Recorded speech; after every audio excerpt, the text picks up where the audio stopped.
All right, everyone. Tonight's episode of Wrestle Magic, we're having an interview with Miss Tessa Blanchard. And before we start, I just want to say thank you for coming on, ma'am. And you seem so much more intimidating on TV. Your character just, I don't know, it's so much scarier. But meeting you in person, you seem so much nicer. But how are you doing currently? What's going on in your life?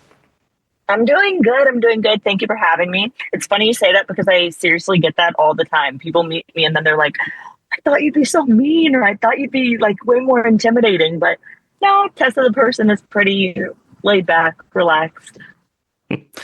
Fair enough. I mean, it's glad to see that it's at least just a character, and it seems like you're using the opposite side of the personality to kind of pull something out of yourself. Do you think that is kind of where your character development came from, or where do you think that your character sort of stemmed from with that?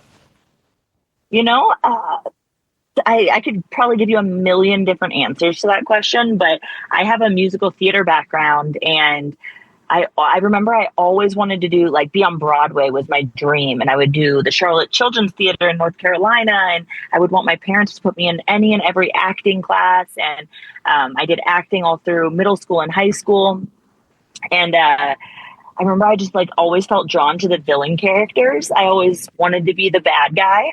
And then how my family, the Blanchards, my dad was one of the coolest bad guys.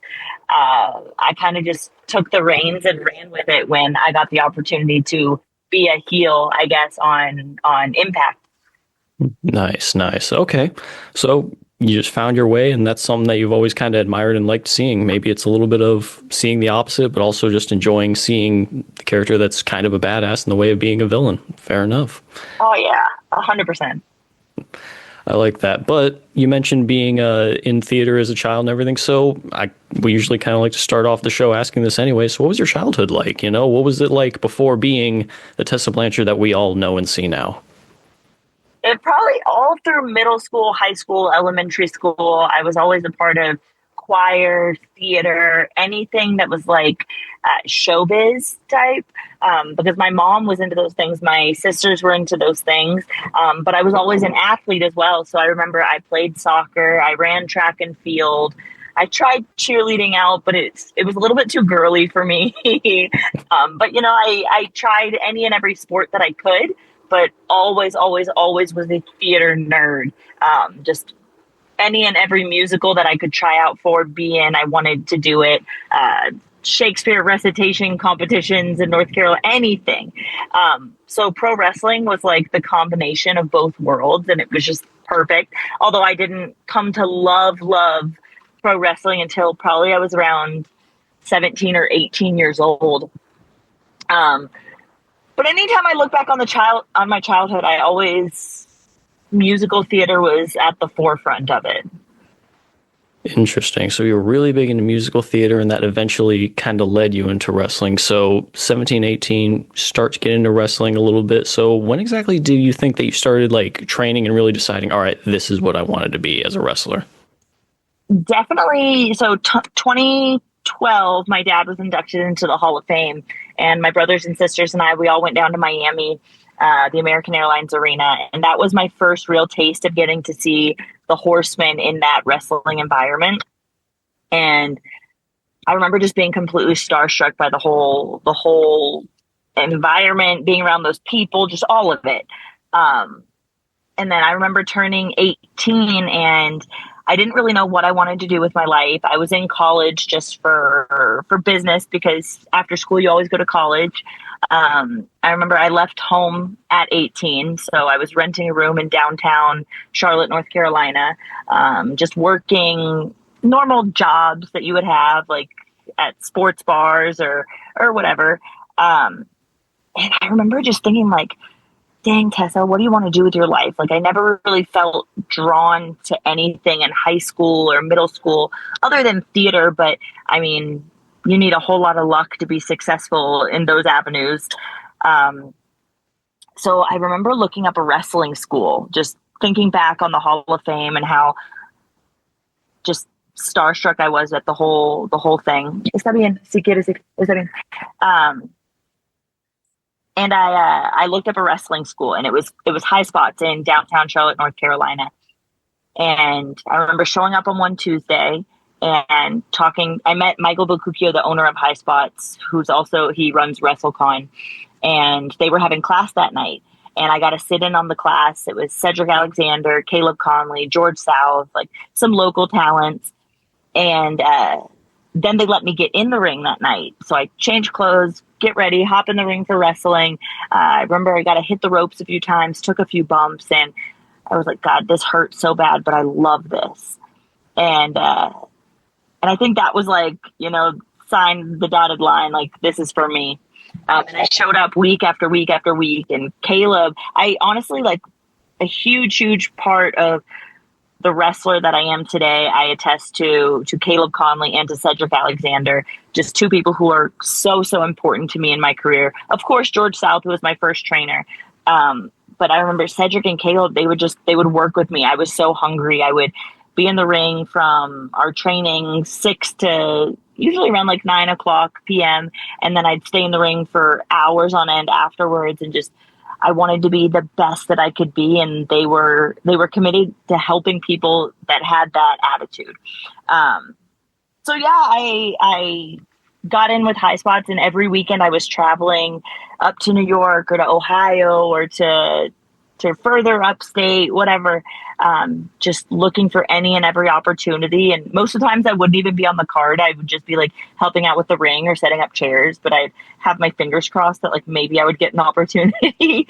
And most of the times, goodness, I think the furthest drive we did was like 21 hours to Whitehall, New York. Oh, Jesus. And I slept in my car in like a Wawa parking lot, and then we turned around and drove right back. I had a road partner. His name was Tommy Thomas, and we'd always like take shifts driving, so the other one could sleep in the back. But now I'm rambling, but these are just things that I remember about early on. No, go ahead and ramble away. I mean, this show is about you. I want to know about you both as a person and a wrestler, and that's kind of what this is all about. Is we want to document people's stories and their careers, who they were. So, yeah, it's a big part of it. But you mentioned being in college. Now, I watched a YouTube video of you recently, and you had mentioned being in the ROTC program, I believe. Yeah. Is that accurate? What branch were you looking to potentially be an officer for at that point? So I left wrestling for probably about 3 years, and I felt a calling to go back to university. And I got accepted into the University of Texas at San Antonio. And I remember meeting a major. My brother had introduced me. His name was Maverick Rose. And he was one of the cadre at the ROTC program at UTSA. And talking to him, talking to my brother, I didn't really know. At this point, I didn't want to see a wrestling ring. I didn't want to be around wrestling, nothing wrestling. And I wanted to figure out, well, if I'm not going to wrestle, like, what else am I good at? And I didn't really know. And in just talking to this major, talking to my brother, I felt motivated to join the ROTC program at UTSA. And I was studying international affairs, because I wanted to be a part of the military intelligence branch in the Army. So I joined Army ROTC. I actually went and talked to Air Force ROTC too, but I just felt like Army ROTC was more rough around the edges and like more me. I just felt more of a connection with the cadre there and the program that they had. So signed up and started ROTC. I was a part of there all the way through my MS3 year up until we were supposed to go to CST, cadet summer training. And I remember like everything ROTC was so perfect for me, like organization, having a plan, anything fitness. Like I'd been a wrestler for however many years at this point. So, go run a few miles, do some push-ups and some pull-ups. This is like, hell yeah, let's do this. And me being not a traditional student, like most of the other ROTC cadets were all 18 years old, 19 years old. It wasn't, a lot of them are just leaving their parents' home for the first time and getting a taste of what real life is, to where I had already had that. So if you tell me to be somewhere, I'm going to be there. If you tell me to do something, I'm going to do it. If I mark something on my calendar, you don't need to tell me 5 times, it's going to get done. And just, that was the ROTC military mentality. And then I found out about their Ranger Challenge program, and I was like, yes, that I want to do. And I kind of forgot about wrestling for a while, and I just poured myself for 3 years into ROTC. I became the #1 cadet in my class for those 3 years, and just, wow, I loved it. I loved it. Everything about it, other than rucking. Rucking, I don't. I don't love. Lost a few toenails, had some bloody heels, but all for the love of the game. But my MS3 year before, it's the year that like, yeah, it's time. You've got a contract, or we're not sending you to CST. And I remember my lieutenant colonel, our PMS at the time, he pulled me into his office with one of our master sergeants, and he was like, Blanchard, you're number one in the class. It's not a good look. All your fellow cadets, like they've all contracted. You haven't. Why aren't we contracting yet? What are we doing? And if there's one thing ROTC taught me, it's to be like very clear, have all your cards on the table, like never overpromise, just always be completely clear about everything. Right. And I told him, I was like, listen, I think the reason that I've been putting this off is because I still have wrestling in my heart, and I feel like I've got unfinished business in wrestling. Like on paper, everything is perfect here. Like my future, my career, like I can be very, very good at this lifestyle. I could be a great officer. I believe in that. And I remember my master sergeant, he told me, oh no, I think there was a captain in the room too, Captain Kobos. And I think he's the one that told me, Tessa, the way that you need to make decisions in your life is to mitigate regret. If you're mitigating regret, then that's the best way to make your life decisions. And I was like, that helps me a lot, because a lot of the times people will say, oh, you got to follow God's plan for your life. Whatever God's plan is, his plan is better than yours. And I'm like, well, that's all great to hear, but like, how do I figure out what God's plan is for my life? Like, how do I just know and make decisions going towards what his plan is? I don't know how to do that. And so when he told me, make your decisions based on mitigating regret, and then in talking to my dad, he's like, well, God's plan is always going to make you feel inner peace. It's going to make you feel calm. It's not going to give you anxiety. It's going to make you feel that peace. So I was like, okay, if I can just like take a chill pill, recognize how I feel in a moment, then that's going to, and mitigate regret, that's going to help me make these life decisions. So that's what I told my lieutenant colonel. I was like, yeah, I think like I haven't pulled the trigger because I know that I can be great at this life, and wrestling is so uncertain. To where I have something certain and I have something so uncertain. Because that's what I wanted to do. I wanted to do military intelligence, and it's super tough to get into military intelligence. Oh, yeah. So I thought maybe branch detail combat arms or something.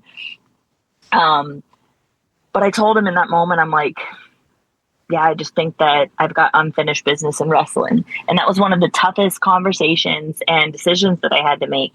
But that same week is when CMLL in Mexico called me, which was so crazy because I'd never had like a relationship with CMLL, I'd never had communication with them. Sure, I've seen matches, and I was a big Volador Jr. fan, but I had never talked to them before. So to get that call, Sumi Sakai and Akamura were the ones that reached out to me, and they wanted me to be a part of their Grand Prix. And I was like, oh, maybe this is like a sign that, yeah, I'm making the right decision. This is what I'm supposed to do. And, like the military, it's always going to be there at least until I'm like 35, I think. There's always the chance to go back. But if I want to wrestle, I want to have a family one day. Like, I think now is the moment to pull the trigger on go back to wrestling, and just like face your fears, right? Because for a while I was kind of stubborn. I was like, well, if wrestling doesn't want me, I don't want it. Screw you and everyone in it, which honestly isn't the best approach, but I was a stubborn kid. So I remember I went to CMLL. I won the Grand Prix on my debut there, and it was like, okay, I love this. Like, I think there's like a saying where sometimes God will take you off the highway and down some back roads to change who you are, just to get back on the highway, like back on track. So I think that's what happened to me, was like, I had to get off course for a little bit to change into the woman that I am, to learn some things the hard way. And now I'm back on track. Interesting. So even though you went a route that you felt it was so perfect for you in a way, but at the same time, you still knew where your heart wanted to be at the end of it. Oh my God. Yeah. ROTC taught me so much. Like, I learned that I can be so great at something that isn't wrestling. Like, and if one day wrestling's not in my life, I'm going to be okay. Even though I left the ROTC program, I still finished my degree, which was crazy because I had put off contracting so long. And when you contract, like, they cover your schooling. So I'm sitting here, this kid paying all my college out of pocket, never wanted to take out any loans. So, and at that time, I'm not wrestling. I'm not doing anything. I'm just focused on school. And my brother, my dad, everyone, they're like, you need to contract. You need to contract. Stop paying for school. You need to contract. They will pay for your school. But I learned so much. I became so close with so many different friends there that I still keep in contact with. A lot of them have contracted now and commissioned.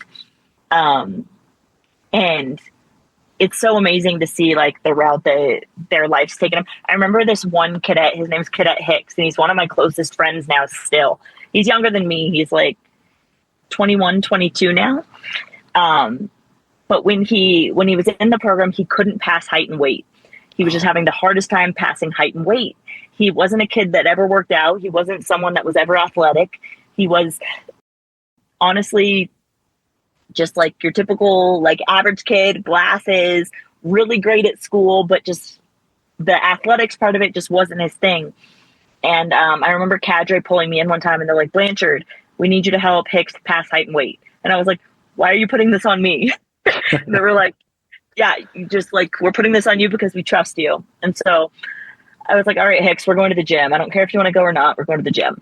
And every day after workouts in the morning, because we'd have workouts about 4 a.m., I'd take him to the weight room with me on campus and we'd work out. It just kind of became our routine.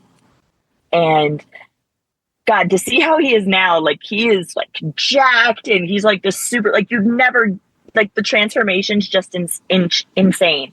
But something that's, like, always touched me is he always says, like, he credits a lot to me for, like, changing his life and changing his mentality and helping him kind of mature in that way. And within, like, a few months, he was passing height and weight. And I remember feeling so, so proud of him.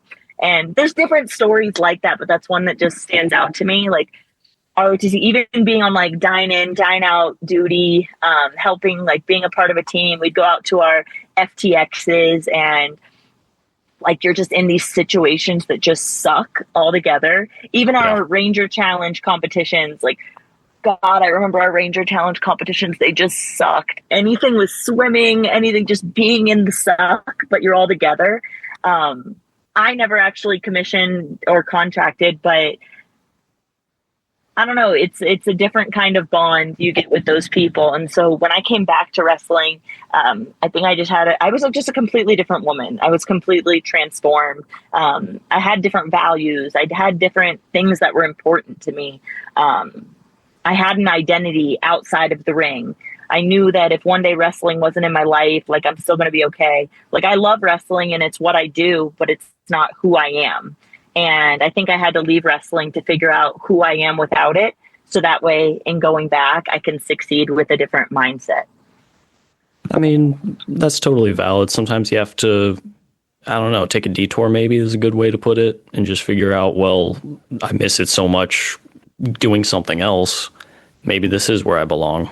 And I mean, you've made a great career out of it. I mean, you're the only women's champion that I've known that's, well, sorry, I said that completely incorrectly, but world heavyweight champion from even the men's title that I know of, honestly. And that is more than impressive. And I don't want to, like, segue immediately into that because, I mean, honestly, I've been really enjoying this conversation just about everything else that's been going on. And you mentioned about how you were doing all these challenges and everything and getting in the gym so constantly. Something I always noticed was, like, your physique when I first started seeing you around, like, 2018, 2019. I was like, she is actually more impressive than I would have expected to see for the most part growing up.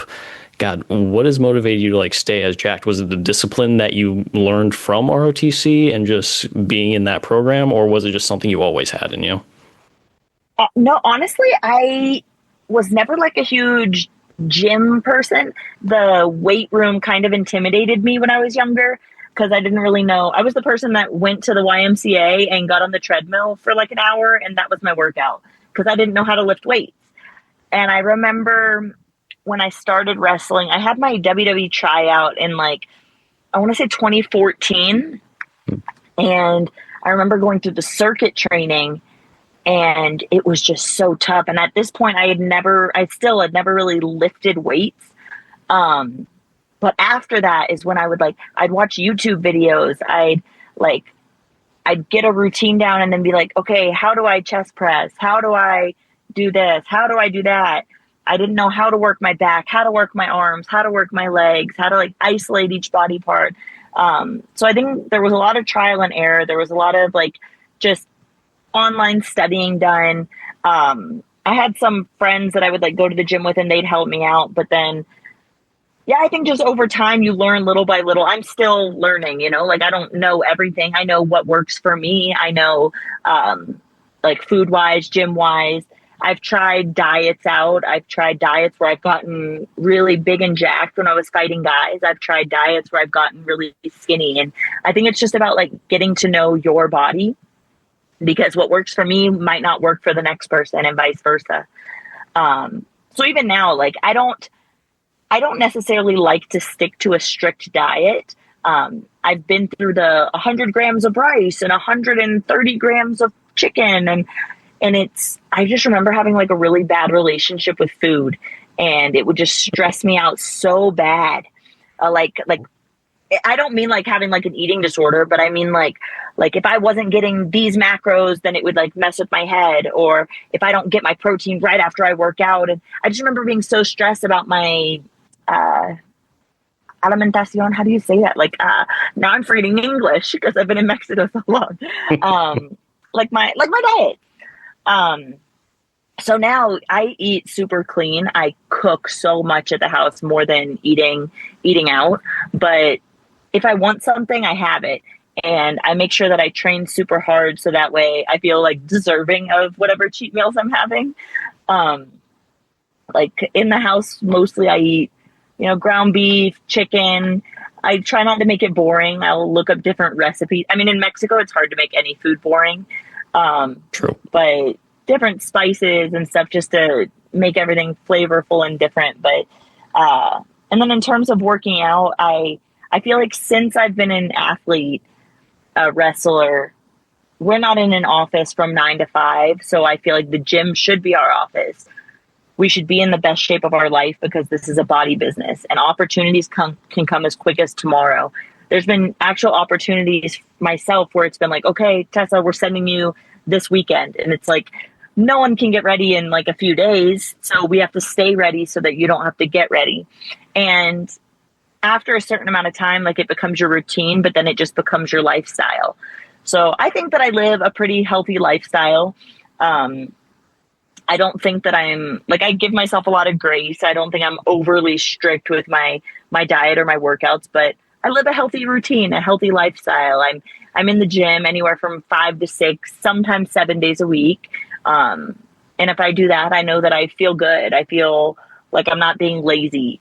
But I mean, we also have those days where it's like, all right, I just want to be in my bed for like a day or two, turn off the lights, no one talk to me, and just shut off the world.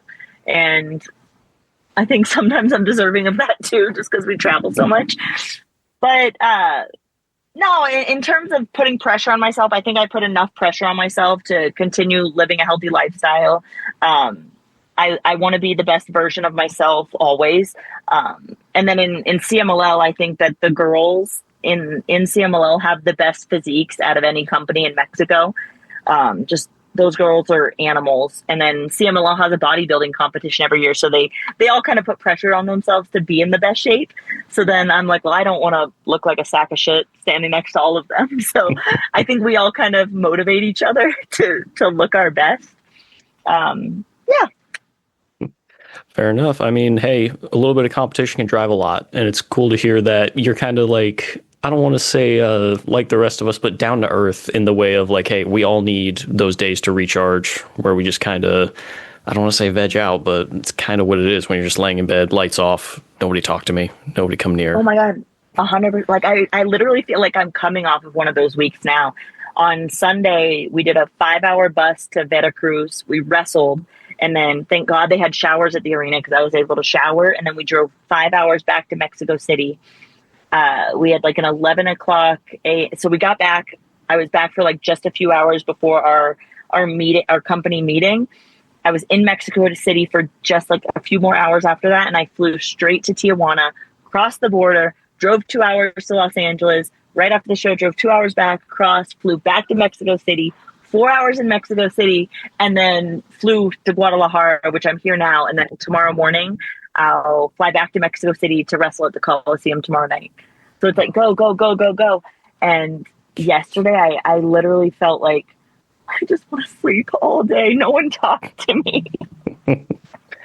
I hear that. And it's nice to see that I'm not the only one that feels that every once in a while, but you've got a little bit more of a strenuous schedule with that, I will say. And I kind of feel bad hearing that. I mean, I guess that's part of the lifestyle, but still it seems rough to hear and think like, okay, you got to be here, got to be there, got to be here, got to be there, got to do everything in just the right sequence, or you mess up one slip, now you're potentially missing a paycheck because you missed events, blah, blah, blah. That's got to be a rough lifestyle to be a part of it sometimes. Sure, but honestly, I can't complain because this is what we signed up for, right? Sometimes for sure, I think the traveling is much harder than the wrestling just because a lot of the times you're only going to sleep when you can find time to sleep, and that's either in a car or on an airplane. But it doesn't make me special. I think that in any company, you're going to find people with strenuous schedules. And if you want to be at a certain level, then that's just what comes with it, right? So like, I could be in an office from 9 to 5. I could be doing something completely different, but I'm getting to make money doing what I love the way that I want to do it. And so when I put that into like, when that's in perspective for me, it's like, I can't really complain, right? Yeah, that's very true. Very true. Now, I don't mean to pull away completely from a subject that we're on, but something that I have been kind of wondering about because, you know, I have seen promos and stuff that you've cut before, and I'm just questioning, when did you become bilingual? And like, not to say like, oh yeah, you didn't know it before, don't think that you're smart enough to. I'm like, when exactly did she learn this? And, you know, what was the process for that for you? Was it challenging to learn Spanish or? So I lived in Tijuana for like 3 years and my Spanish was decent. Honestly, it's a border town, so a lot of people speak English and I kind of got by. When I went back to university at UTSA, ROTC was covering like all of my electives that I needed. And then when I left the program, I still needed elective hours. So I think like your MS1 through MS4 year, it like covers all of your electives. But because I left after like mid MS3 year, right before CST, I had like 12 more hours I needed. And I was already taking some Spanish courses just to kind of brush up. But that's when I really like dove in and I was taking every single Spanish course they would offer. Like there was one with linguistics, there was one with vocabulary, like all different types of Spanish classes. Granted, they teach more like Spain Spanish than Mexico Spanish or wherever, because I had a few different professors and one was from the Dominican Republic. So I took every Spanish course that they would offer and I was actually able to minor in Spanish. But at that time, I'm living in Mexico City, so I'm taking most of my classes online. After I left the ROTC program, I was able to commit more to my commitments in Mexico because I would look up every course requirement or degree requirement, what had an online option. So a lot of the time I'd be locker room, I'd go wrestle, then I'd come back and write a paper. Same when I went back to TNA, I was still in school. So like, it was funny because one of the NXT writers, he was back there and he was like, I was in my gear and we were the next match, but I'm like walking around backstage with my computer because I was on a time requirement to get an assignment turned in. And he was like, what are you doing? And I'm like, I'm still in school. Can you watch my computer real quick while I go wrestle? And then I wrestled and came right back to my computer and I was like, all right, I got to get this turned in. And that would happen more often than not. Or I'd be on the bus to a CMLL show in Puebla taking online classes.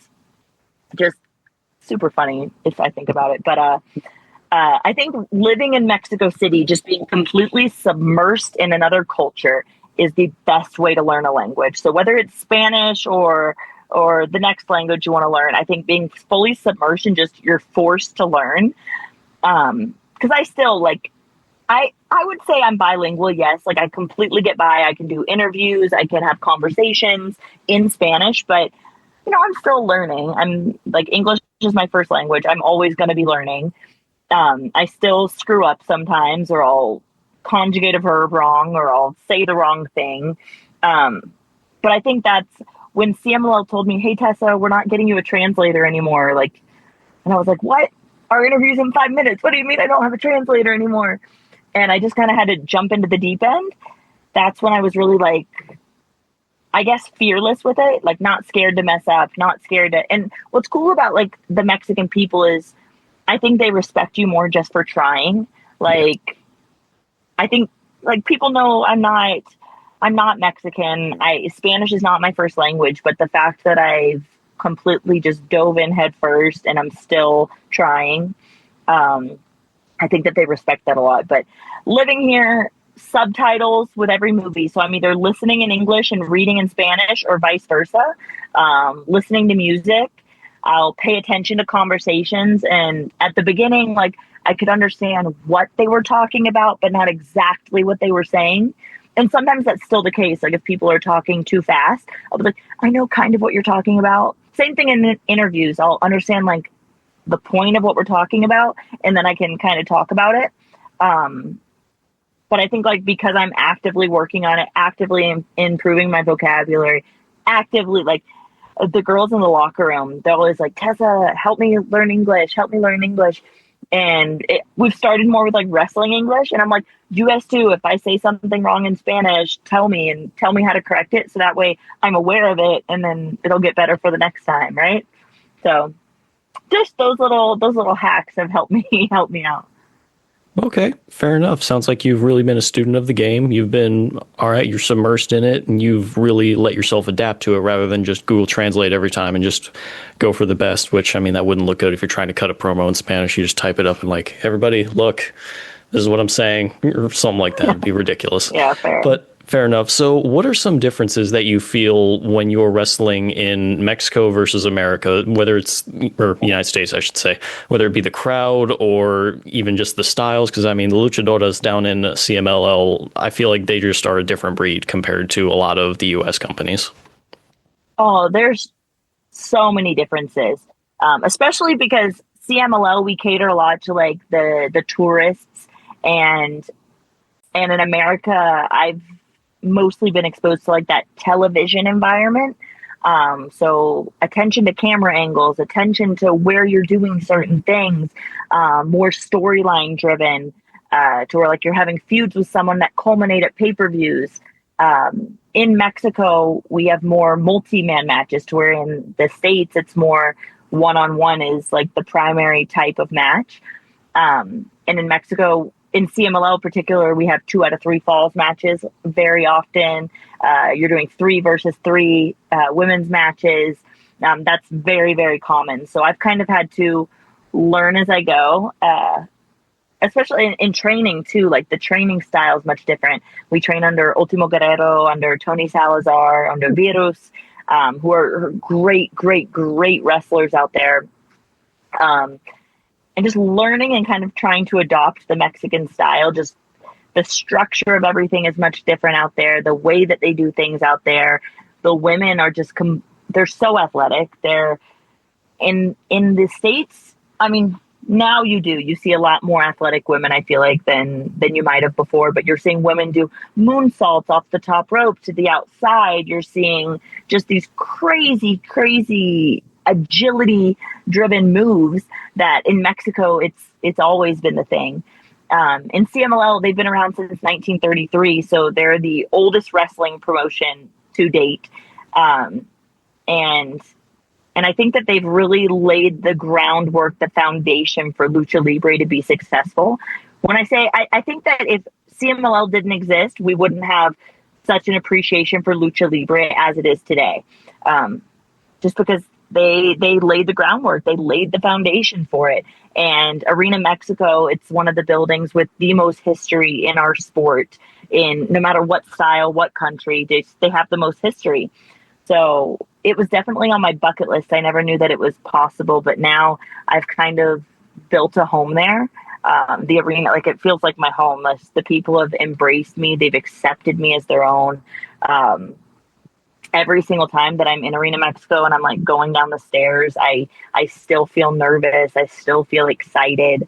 And I think that they were the first real, I shouldn't say the first, but my first real opportunity as a babyface or a technical. I guess I had a babyface run when I was wrestling the guys in TNA for a while, but I've never had a babyface run against other females. So I've gotten to kind of hone in on a different type of Tessa, like a different version of her. Because Tessa the person and Tessa the wrestler are very different people, like we talked about before. But I don't know. I feel like Mexico is like unlocked this whole new side of myself. And I think that's part of the reason why I've chosen to stay in Mexico for so long and just why I've fallen in love with it. Hey, nothing wrong with that. You have made a home there, and there's nothing wrong with just saying, you know what, this is where I belong at this point, and this is where I want to be, and no, it's not selfish to say, you know, I don't have any loyalty to whatever else. This is what I want to be at this point. This is where I need to be to actually feel more like myself. But we did kind of talk about TNA a little bit. So one thing that I've always kind of wondered about you ever since you won that title against Sami Callihan, and I have to say those matches were very good when you faced him. I really enjoyed watching them. But what was going through your mind when you were told you were going to be the one winning the title at that point? Well, Sami and I, we had a feud for upwards of 8 to 9 months, I believe. It's the longest feud that I ever had. And for us to have a feud that long and keep people so invested, like to be one of the feuds that was most talked about. And in that feud, like, we made so much history. We were the first intergender main event of a pay-per-view in Slammiversary, which we found out about that night as well when they changed the card.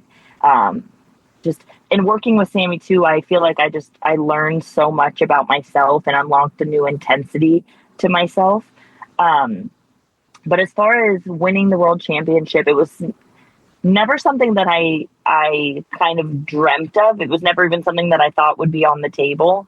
I knew when I started wrestling, I wanted to continue my family name. I wanted to, honor my family legacy, but I wanted to find a way to, create my own legacy at the same time. And I never really knew what that would look like. And I think kind of being a part of knocking down doors or whatever you want to call it. Because I don't think that I was the first woman to do like the whole wrestling men thing. It got a lot of attention, and I was the first woman to win that world championship in a television promotion. It's something that had happened on the indies a lot. I mean, you saw the likes of Lou Fisto or Kimberly or honestly, I test a lot to Candice LeRae. I think that she was one of the first like women to make wrestling guys cool with her matches against the Young Bucks and Roderick Strong and the things that she would do in PWG. So I think like without matches like that happening, I don't think I would have been everything that I was. Although I do have a lot of confidence in myself, and I do feel very proud of what we accomplished. Super thankful for the guys' locker room too, like all the guys that I got to work with, such as like Brian Cage, who's like a brother to me, Rich Swann, Eddie Edwards, Ethan Page, Josh Alexander, Trey Miguel, Ace Austin, like these really like household names for TNA that I got to share the ring with. When I found out that I was winning it, I would love to tell you that it was like one of the best moments of my life. And like, I feel like that's what it should have been. It's no secret that's not really what it was. It still will go down, I think, like in history. No one can ever take that from me. It was still something very important, but I think just the social climate, anytime that I've ever felt like this is going to be my moment, this is my moment in wrestling, something's kind of always happened. And so I think that moment was supposed to be something much, much more. And I think that got taken from me, just because of the social climate. And looking back on it now, like for a long time, it was very difficult to talk about. Now I'm like, it's pretty easy to talk about. It's a part of my story. It's something that happened. I remember winning the title and I remember having to go on like a 27-day media tour after it in Mexico City with Ross Foreman, who is the head of PR. And I remember after winning it, I was like, now I want to go home. Like, I feel like my life is in shambles. I don't want to go on a media tour. And I remember before every interview, just like pulling over in the Uber and puking out of just like, Oh, wow. just feeling sick. Just like, it feels like your whole life's been bombed. But I mean, when I look back on that moment, I don't look back on it as this was one of the happiest moments of my career. I do look back on it as, yes, we did something important. Yes, I'm proud of all the work we did. Yes, I'm so thankful for Scott D'Amore and Don Callis, Tommy Dream, for believing in me and believing that I was the woman that could like hold the stick for the company and be the face of the company, because ultimately when you hold that championship, you are the face of the company. Yes. And I was super thankful that I was put in that position, and for the people that I worked with that helped elevate my work and my persona to be in that position. But I don't know. I think I'll always look back on it as a very bittersweet moment. Yeah, that's valid. I mean, I didn't realize how much negativity really came to you in the moment, and I apologize that happened. But looking at it, I always kind of thought that was almost a turning point for TNA at the time, because it had felt like ever since they had changed over ownership or whatever had happened, when it just became Impact, everything kind of turned blue. It felt like everything kind of went downhill for a while for the company. And then I remember seeing they were starting to make waves. You became champion. Things started to build back up for them a little bit. And it kind of felt like, in a way, it almost started with you really making waves in the company and making something, I don't want to say worth watching, but making it so it's like there's something here. It may not be everything that could have been positive for you in the moment, but I think in history it's going to be seen as something that, I mean, it's a huge moment regardless. And it's something that I don't think a lot of people may have appreciated in the moment, but looking back on it, I've grown more to appreciate it and see it as, you know what, this was something that the company may have needed more than we would have expected, honestly. You know, I think, like, as far as intergender wrestling, people are always going to have their opinions on it. There's going to be people that love it. There's going to be people that hate it. Me personally, I think that there is a way to do it. I think that there is a way to make it make sense. I think there is a way to make it believable. I don't think going out in the ring and having a guy punch a girl in the face is how to do it, even though that is done very often. But I think that I'm very proud of how Sammy and I told our story, and were able to extend it across such a long period of time. I don't know if TNA was on an upswing, a downswing, whatever, but one thing about TNA is I think that they're extremely resilient. I think that people are always, just like that moment, people are always going to have something to say, good, bad, or indifferent. When I first started with TNA, it was Impact Wrestling. I remember back at my WWE tryout in 2014, William Regal told me, I think it may have been the Mae Young Classic that he told me this. But William Regal, I remember us being in the Performance Center was the thing. And he told me, Tess, let me talk to you for a second. And he pulls me off to the side and he's like, okay, if we did not sign you right now, would you still be a wrestler? And I was like, well, yeah, I love this.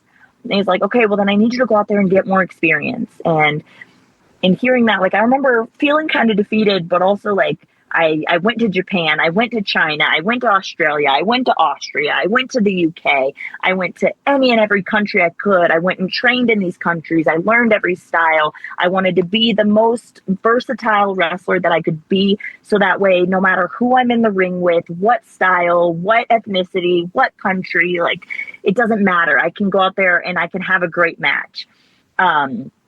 And when they didn't sign me and I got the opportunity at TNA, because I never thought TNA would be a part of my story. Like, I'm a Blanchard. Like, I'm gonna start wrestling. I'm gonna be the best that I can be. I'm gonna go to WWE, and like, this is gonna be my path. And sometimes, like, the path that God has for you is way different than the story, like the path that you have for yourself. And that was my case 100%. So when I got the opportunity at Impact, I was like, well, you know what? Like, I've I've had extra spots with WWE. I've done the Mae Young Classic. I did Fighting with My Family. I did, like, they know who I am.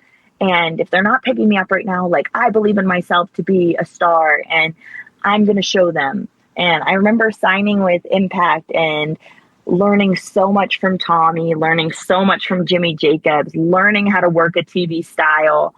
And it was just, it was probably one of the best things that I did for my career, was to go there and just learn and just be thrown into the deep end and learn. I had my theater background, which I could, even if I didn't feel confident, I could fake it till I make it.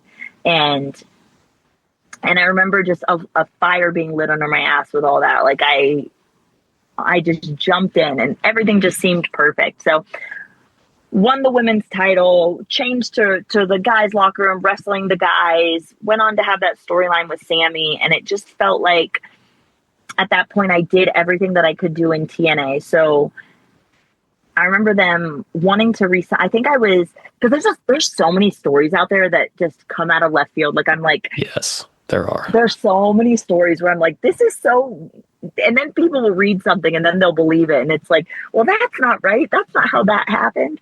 I remember my contract was up June 30th, and I think I was set to lose the world championship at, I think it was Slammiversary, which was July 14th. I want to say 14th, 15th, something like that. But my contract was ending. So we were in talks to renew my contract. They offered me a new 3-year contract. And I was pretty set on, I want to see what else is out there. And there were opportunities for me to see what else was out there at the moment. So I had that conversation, and I was set to sign an extension to lose the title at that, I want to say it was July 14th show. And, but I still hadn't been paid the like my whole contract yet. Like, I know there was a lot of crazy things going on. Like, some people had left the team, and then new people got hired. So there was a lot of things that kind of slipped through the cracks at this time, which is all over the internet with different talents. But I remember the conversation being, hey, let's close out this contract and then I'll sign the extension. And like, yeah, no problem. I know there's stories like Tessa held up the title. Tessa didn't want to lose the title. That was never the case. Like, I remember when the story broke that Tessa won't return the world championship, but the championship was already with Josh Matthews at the time. Like, so many stories that got twisted into like what they weren't. Yeah, instead I remember, I think it was like 2 days before my contract expired. I read on a dirt sheet that I had been let go from TNA, and no one called me. No one told me anything. I read it online, and yeah, I think it was just with the way the social climate was happening, the way cancel culture was going on, it definitely like worked out in their benefit, because it helped feed a narrative that was going on and got turned into, like, it all got twisted into something that it really wasn't. But honestly, I think the management that TNA has right now, I think Carlos, honestly, it's sad to see Tommy go, but Tommy was like a huge part too of my success in TNA. I really loved the team that I had. It was sad to leave TNA for a second time, but Carlos and the whole team there, they were some of like the best people that I've ever worked for. They were just some of like, they had like an open door policy. You could talk to them just about anything. It's really a good place to work right now. I see. And, I'm glad to hear that it's a good place to work right now, but I'm sorry to hear that the internet kind of just took any story that was being thrown out there and ran with it at that point. I mean, the negative publicity will just kind of run rampant for no reason, and it's ridiculous what will just get spread these days. And I apologize that the world kind of did that to you in that moment. It's nothing to apologize for, because like, I don't look at myself like a victim, right? Like, all of us go through shit. We all go through things. It doesn't make me special. It's just a part of my story, right? Like, I don't hold any ill will towards anyone. Like, some things are just business, and that's the way that it is. Sure. I feel like I'm mature enough to like look back on those moments, and I don't get upset. Everything happens for a reason. They happen for the right reasons at the right time. And if something is for me, it's not going to miss me. So I think sometimes you just have to leave certain situations for other doors to open. And I feel like I'm very proud of the woman that I am today. I'm proud that I'm able to make difficult decisions, to chase my peace, to chase my happiness. And ultimately, like everything that I've been through, all of these good, bad, and different situations, they've led me to today. And I'm living in Mexico. I've built a life here. I'm working for such an incredible company, like for one of the best bosses that I've ever had, against some of the best luchadores in the world. Like I'm having the time of my life. Exactly. I mean, you found a way to actually be happy. And one thing that I have been kind of wondering about, but we get caught up in conversation and I don't ever want to interrupt people, especially when they're on a ramble and they're actually giving good information. But so when you enter intergender matches, do you have a different mentality when you're facing a woman versus facing a man? Or do you just kind of see it as, okay, I'm still wrestling, but it's just going to be a different story being told? I think so. I don't think I approach any match, whether it's a man or a woman, differently. I think that I wrestle the way that I wrestle. I think whoever my opponent is, whether it's man, woman, whether they're tall or short, that's where I approach it with my mentality. Like, example, if I'm wrestling someone that's way bigger than me, way taller than me, my approach might be, okay, I'm going to try to cut this person down to size so that I can work them from there. Or, if I'm wrestling someone that's 100 pounds bigger than me, then I might not be able to shoot them across the ring because it'll be really difficult. I'm going to have to work them a little bit harder for me to be able to shoot them. And that's why we train too, right? To be able to take those situations and kind of analyze them and figure out what I need to do. Because whenever I'm in the ring, my focus is I want to win. I don't want to lose. I want to beat my opponent. And whoever my opponent is, then my strategy might change. So I do, when I was wrestling men, I do remember my body would hurt a lot more because I was taking harder hits. I was taking harder slams. And that's just science. Men typically are, and I know so many people will probably have something to say about that, but typically men are stronger than females. It's just science. It's not anti-female. It's just the way it is. And so I think whether it's man or woman, I don't think that my mindset changes, because my mindset is always strategy. What do I need to do to beat the person that's in front of me? My intensity might elevate, my mentality and how to strategically wear this person down might change. But I always, no matter who it is, give 110% when I'm inside the ring. Okay, well, that makes perfect sense. I mean, you're basically just changing based off of who your opponent is size-wise versus anything else, and that just makes perfect sense. Now, something else that, I mean, it's kind of an obvious question to ask. So what exactly does your family's legacy mean to you, and how big is it, and how important is it to you in your career? Honestly, it's to carry on the Blanchard name. It's super important to me because my grandpa, I don't think a lot of people know this, but my grandpa, he founded Southwest Championship Wrestling back in the territory days. And Southwest Championship Wrestling was the very, very first pro wrestling to be put on cable television. And so my family, we have so much history in pro wrestling. And then my dad, I remember he started wrestling by selling popcorn in the stands at my grandpa's shows. And then he was a referee, and then he kind of graduated to being an in-ring wrestler. So he's gotten to be a part of all the stages of pro wrestling. And one thing that I think my grandpa, my dad, and now I all have in our mindset is, I don't want to be good. I want to be great. I don't want to be passable. I want to be the best in the world if I'm going to do something. And that doesn't matter if it's, something as simple as cleaning the house or a school project, all the way to pro wrestling, in the ring or in the gym. I want to be the best at it, male or female. I'm not going to half-ass anything. I want to be the greatest. And that's been embedded in me since I was younger. My mom tells me to go clean my room. I'm going to clean the whole upstairs and the baseboards. I'm just going to wow them. School project. You want me to make a school project? I'm going to go above and beyond and get my mom to take me to to Home Depot or to Michael's to buy any and every gadget to make it as great as possible so it outshines everything else. And I've always had that. And some people connect with that mentality and some people do not. So one thing my mom always told me is, Tessa, people are always going to love you or they are going to hate you. There is no in between with you. And I never really got it until later in life. And I think that a lot of people in my family, we have that because we are such strong personalities. I can be very direct, just like my dad or my grandfather could be. But it's because we're so passionate and we don't do anything half-assed. We do everything like 100% full passion. I want this to be as great as it can, whether it's 10 people in the crowd or 10,000 people in the crowd or 100,000 people in the crowd. I'm going to wrestle the same. So in carrying on the Blanchard name, the legacy is important to me because I'm taking that mentality and I'm trying to pass it on to every person I'm in the ring with. I'm trying to, when I have a family one day, when I have kids one day, pass that on to them, whether they want to be, my kids want to be wrestlers or not.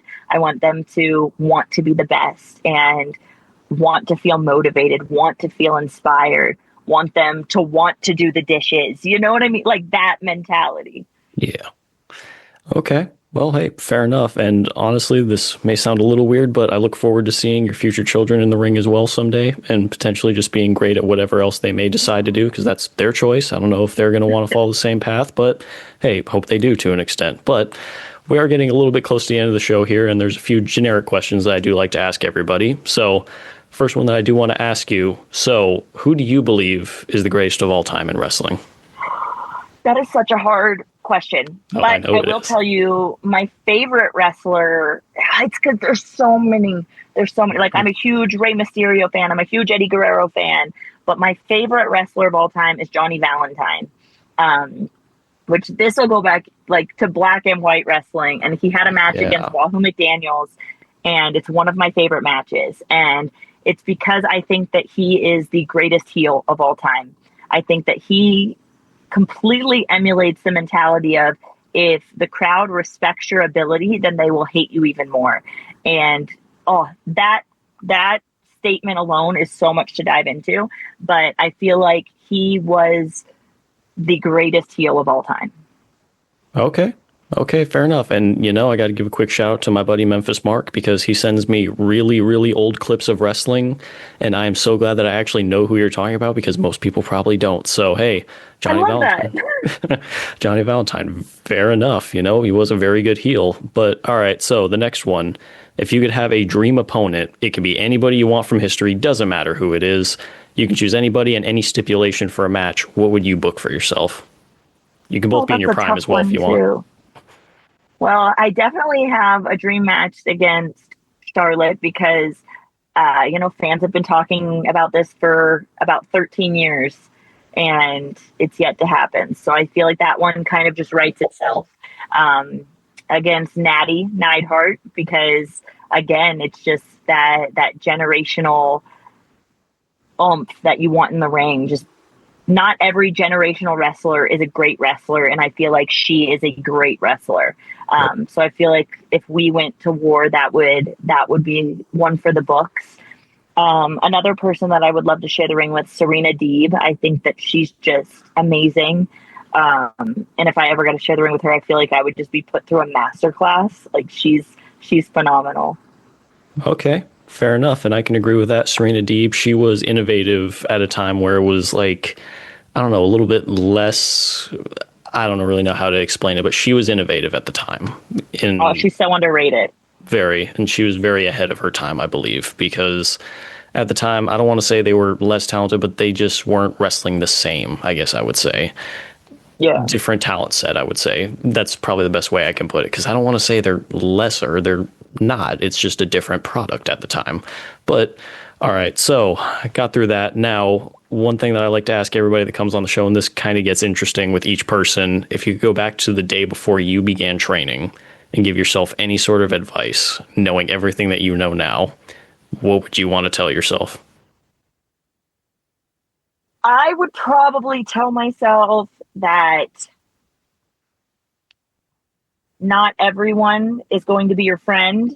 In wrestling, there are very few friends. There are good people, and you've got to find them and stick close to those people. I feel like I've met some of my greatest friends in wrestling, but I would tell myself to have mental strength, because there's going to be a lot of ups, but there's going to be a lot of downs. But mental toughness, I think, is something that I wish I learned even earlier. Yeah, hear that. Mental toughness and resiliency goes a long way. Wrestle Magic.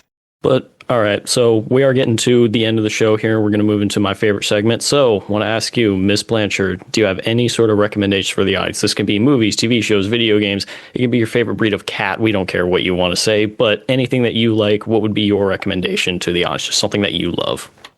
I'm going to say this because I had it for breakfast yesterday. If anyone makes their way to Guadalajara, Jalisco, Mexico, you have to go to Tacos El Gordo. They're tacos dorados de barbacoa. And this is, it's my favorite thing ever. When I get married, they're going to be at my wedding. Tacos de barbacoa, but they're tacos dorados, and they're in Tonalá in Guadalajara, Jalisco, Mexico. Very nice. Gotta love good Mexican food. Honestly, I love barbacoa as well. However, what's interesting for me is this morning I actually had a chorizo burrito for breakfast. Honestly, a breakfast burrito with chorizo. It's different, so that's going to be my recommendation for everybody. Now, so good.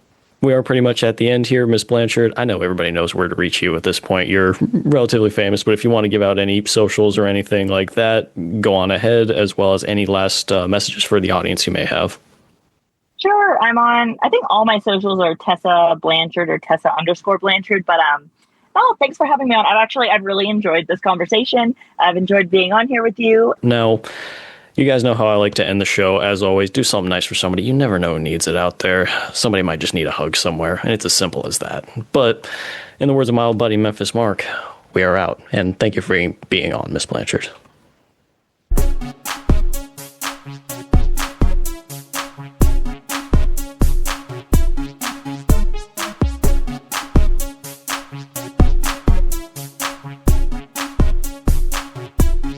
Wrestle Magic.